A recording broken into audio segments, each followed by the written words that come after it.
You want to attract your soulmate or a dream romantic relationship into your life? Well, there's 3 things that you absolutely have to give up, and when you do, that perfect relationship will fall right into your lap. It happened to me with my soulmate and my dream relationship. It came out of absolutely nowhere, but not until I gave up these 3 things. So you have to watch this video. This is Jake Ducey with JakeDucey.com, and let's dive right into it.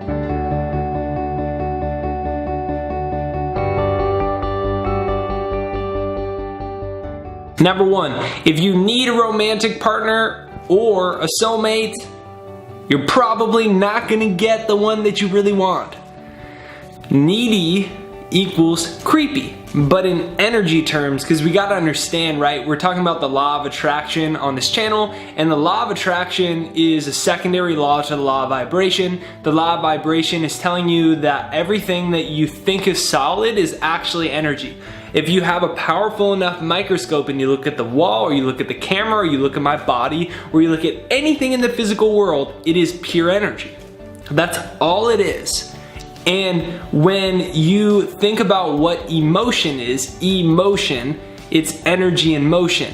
So your emotional state is your energy in motion, and your energy dictates what you attract into your life. Like attracts like, but only first when the energy is giving off a clear signal, when you're projecting a clear vibrational pattern.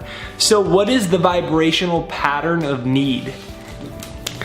It's not a very good vibrational pattern if you're trying to attract good things into your life, right? So think about that. It wasn't until I didn't need a relationship anymore that I met my soulmate. Because before, I was in a relationship that I was like, this is it, this is amazing, this is gonna be my soulmate, and da da da da da da. And then it didn't work out. She left to the other side of the world with another guy.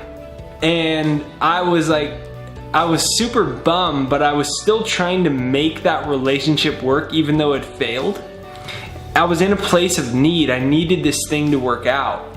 And it wasn't until I finally went through those feelings and then I was like, okay, I don't need a relationship. Like, I've got a cool life, I've got big dreams, let me pursue my dreams, let me get as healthy as I can, as happy as I can, and we'll see what the hell shows up in my life.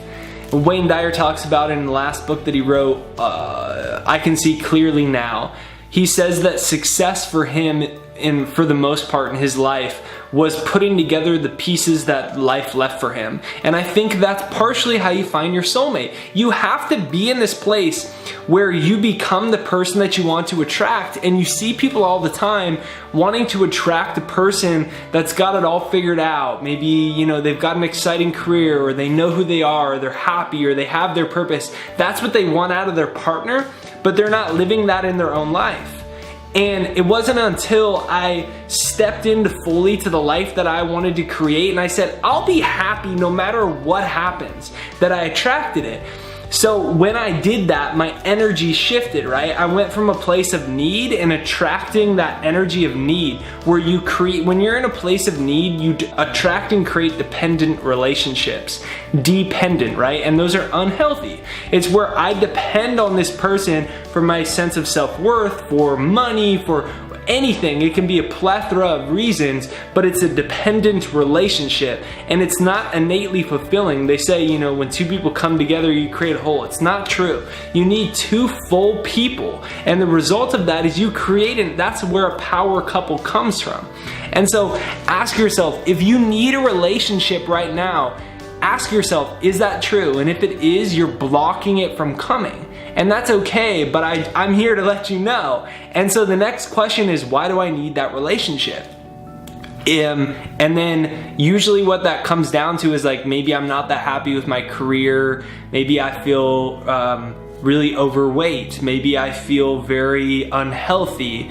Maybe I feel unfulfilled with my life. There can be so many reasons that can lead to us feeling unhappy.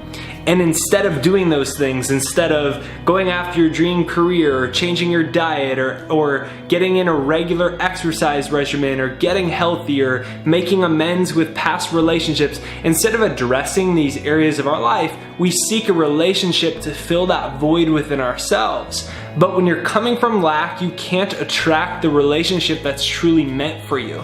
So my question to you is, what holes are left still unfilled in your life? You know, we're a work in progress, right? We're all, I am, you are, we all are. We all have things we're always gonna have to work on. But what points out to you, right? And when I reflected on that when my relationship had failed, what pointed out to me is I was half-assed in my career. I actually was in the worst health I'd been in my entire life. I was having a lot of muscle spasms, and all of these things were happening because I had stopped. I was somebody who was in the gym 6-7 days a week as an athlete my whole life. I'd quit exercising. My muscular structure was getting weaker. It was causing I just didn't feel like myself, and I needed something. So when you decide that you're going to be happy anyways, you create the space for it to come into your life. Number 2, trying to find them. Doesn't need that much explanation, but if you're trying desperately in order to find them, the chances are you'll never find them. You'll only find desperation, because like attracts like. And so it doesn't mean that you quit looking and you lock yourself in your closet until somebody knocks on your door and it's your soulmate or something.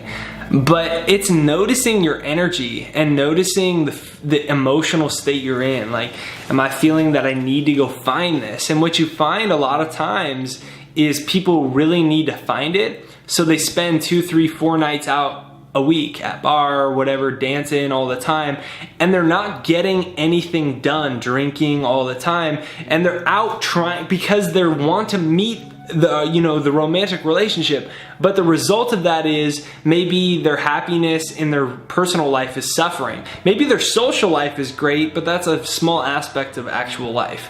And maybe they haven't made the career change they need to make. They haven't made the dietary or health shifts they need to make, and they're just out there looking. So you have to be able to give that up to attract it and say, I will be a happy person whether or not I find my soulmate. And the result of that is you're gonna be alarmingly attractive when you do meet the right types of people. Why? Because you're content, you don't need it. And that's why a lot of times people think that they need to play games in dating worlds where they pretend that they're not interested. Why? Because unconsciously the other person's brain is attracted to this thing that doesn't need them. So then you become attracted. That's why they try to give you that silly advice like, pretend you're not interested. That's why, because they think the other person will be interested because you're not interested. So if you're obsessively need a relationship, what do you think is gonna happen? You're gonna push people away unconsciously. Number 3, stop saying that there's no good guys out there. Stop saying that there's no good girls out there. You hear that one all the time. There's no good guys, there's no good girls. It's like, no, first of all, you're probably looking in the wrong places, realistically. Second of all, we probably have not addressed certain areas of our personal life that need healing or resolution or transformation in order to create the space for our ideal relationships to show up. So notice if you or someone you know says there's no good guys or there's no good girls out there. There's amazing, there's millions and billions, there's so many people in the world. It's that our consciousness is not in a position to attract that into our lives. So this is Jake Ducey with JakeDucey.com. 3 things you gotta give up to attract your soulmate into your life. Download my free success hypnosis, jakeshypnosis.com. There's 65,000 thoughts that a person has that you have in a day. And psychologists say 95% of them are subconscious, they're unconscious, they're habitual pattern, and 70% of them are negative and redundant, meaning that we have the same negative and redundant thoughts over and over. So I made this hypnosis to reprogram you automatically to attract success into your life. So download that below, jakeshypnosis.com. Press the subscribe button, and I'll see you on the next video. Thank you for watching.